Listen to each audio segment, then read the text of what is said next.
Assalamualaikum warahmatullahi wabarakatuh. Kembali lagi di kanal Amelia Burhan, masih bersama Bu Amel. Nah, pada video ini itu adalah video yang akan melengkapi proses pembelajaran adik-adik mengenai tata nama senyawa kimia, ya. Nah, di beberapa teorinya dan beberapa contohnya sudah Bu Amel tulis ya, linknya di bawah ini ya. Nah, sekarang kita langsung ke latihan. Jadi, karena ini pembelajaran online, Bu Amel sarankan gitu ya, pertama kalian melihat soalnya langsung di pause, lalu kalian coba kerjakan sendiri gitu ya. Baru nanti kemudian kalian cocokkan dengan video pada jawaban ini. Siap? Oke, sudah siap kertas dan catatannya? Ya, alat tulis juga ya pastinya. Kita mulai latihan sekarang. Oke. Apa nama senyawa ini? Yes, sudah. Nah, jadi caranya adalah pertama kita lihat dulu dia dari ikatannya adalah logam atau non logam, ikatan ionik atau ikatan kovalen ya. Kita lihat di sini. Di sini senyawanya gitu ya, unsurnya ada C, ada O ya, unsur atom penyusunnya. C masuk kategori non logam. Oksigen juga masuk kategori non logam. Berarti kita lihat di sini. Oh, berarti biner non logam atau biner dengan ikatan kovalen. Maka namanya bergantung pada apa? Ya, memiliki awalan berdasarkan jumlah atomnya. Di sini C. C jumlah atomnya berapa? 1, di sini ada 1 atom C ya. Kemudian di sini ada 2 atom O, maka pasti nanti gitu ya. Ada mono, ada di. Tapi karena mononya terletak pada unsur pertama gitu, makanya cukup ditulis sebagai namanya saja, yaitu siapa di sini? Karbon. Ya. Kemudian baru diikuti apa? Dioks, ya, karena 2, kemudian oksida. Seperti itu ya. Ya, jadi namanya apa? Namanya adalah karbon dioksida. Oke, apa nama senyawa ini? SiC. Oke, kita lihat logam atau non logam, kovalen atau ionik. Itu dulu yang kita lihat. Si, non logam. Dari apa dia? Silikon. Kemudian C, karbon, non logam. Berarti namanya apa? Pasti berakhiran ida gitu ya. Kemudian kita lihat karena sama-sama 1 berarti namanya apa? Silikon monokarbida atau silikon karbida. Ya. Oke, next. Seret. Apa nama senyawa ini? Kovalen atau ionik? Yes, masih kovalen. Sulfur non logam. Ya, oksigen juga non logam. Sulfur bahasa Indonesianya apa? Belerang gitu ya. Atau boleh tetap ditulis sulfur, jumlahnya 1, maka mononya tidak perlu dituliskan. Kemudian di sini ada oksigen, pasti belakangnya oksida, jumlahnya 3, maka pasti depannya ada awalan tri, sehingga namanya adalah belerang trioksida. Bisa dipahami ya? Next, apa nama senyawa ini? LiS. Lihat, ionik kovalen. Yes, ini adalah litium ya, golongan berapa? 1A. Ya, dia 1A, jelas dia adalah logam. Ya, sementara S tadi sulfur gitu ya. Dia adalah non logam. Berarti katanya apa? Ionik. Ya. Kalau ionik di mana gitu ya? Di mana ya, unsur pertamanya gitu ya adalah golongan 1A, 2A, atau 3A, maka biloxnya tidak perlu ditulis, sehingga namanya langsung kita tulis sebagai apa? Litium sulfida. Paham ya? Dari kata sulfur menjadi sulfida, belakangnya ida. Gampang ya? Oke, next. soal selanjutnya, apa nama senyawa ini?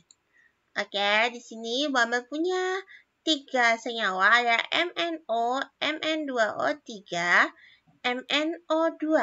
Ya, berarti apa? Dia termasuk senyawa? Yes, senyawa biner karena dia terdiri dari 2 jenis atom, yaitu atom Mn dan O. Yang membedakan adalah jumlah atau komposisi dari masing-masing atom penyusunnya. Nah, kalau kayak gitu berikutnya yang kita lihat apa deh? Dia logam atau non logam gitu ya. Nah, di sini kita lihat Mn. Mangan ya, mangan ya. Hati-hati, bukan mangan pada hafalan bebek mangan cacing ya. Kalau bebek mangan cacing itu Mg gitu ya. Kalau kayak gitu di sini Mn apa? Mn bukan 1A, bukan 2A, juga bukan Al. Maka biloxnya wajib kita tuliskan. Ya, berarti gitu ya. Berikutnya apa gitu ya. Karena kita sudah tahu dia adalah logam ketemu dengan non-logam gitu ya. Maka nama belakangnya gitu ya, tinggal kita ikuti. Nama belakangnya pasti apa? Tinggal oksida. Maka di sini oksida. Hati-hati, bukan non-logam dengan non-logam. Kalau non-logam dengan non-logam, maka jumlah oksigennya wajib disebutkan dalam bentuk awalan. Tapi karena dia logam non-logam, maka yang kita lihat adalah ya bagian depannya, biloxnya berapa. Sedangkan nama belakangnya tetap oksida di sini ya. Oksida, nggak peduli jumlah atom O-nya. Nah, sekarang kita lihat di sini deh. Ya, di sini kita cari dulu gitu ya, karena Mn itu bukan atau mangan bukan dari golongan 1A, 2A, dan Al, maka kita wajib mencari gitu ya, mencari bilox dari si Mn-nya ini. Gitu ya, karena nanti namanya apa gitu ya, namanya harus di dalamnya ada bilox dari si logamnya itu sendiri. Jadi logam dalam kurung, bilox logam diikuti dengan ya unsur terakhirnya diakhiri ida. Oke, kita lihat di sini. Oksigen selalu minus 2. Ya kan? Lihat di sini. Minus 2 kalikan 1. Minus 2 dibagi 1. Hasilnya minus 2. Supaya dia hasilnya 0, maka kita nulisnya adalah plus 2. Ya, artinya apa? Oh, di sini Mn-nya nilainya plus 2. Lalu kita cek di sini untuk Mn yang ini. Oksigen selalu minus 2. Minus 2 kalikan 3, minus 6. Ya kan? Minus 6 dibagi 2, minus 3. Supaya dia 0, maka dia harus ditambah dengan plus 3. Maka Mn yang ini nilainya adalah plus 3. Bagaimana dengan yang ini? Oksigen, ya, dia nilainya adalah minus 2. Minus 2 dikalikan 4, minus 4.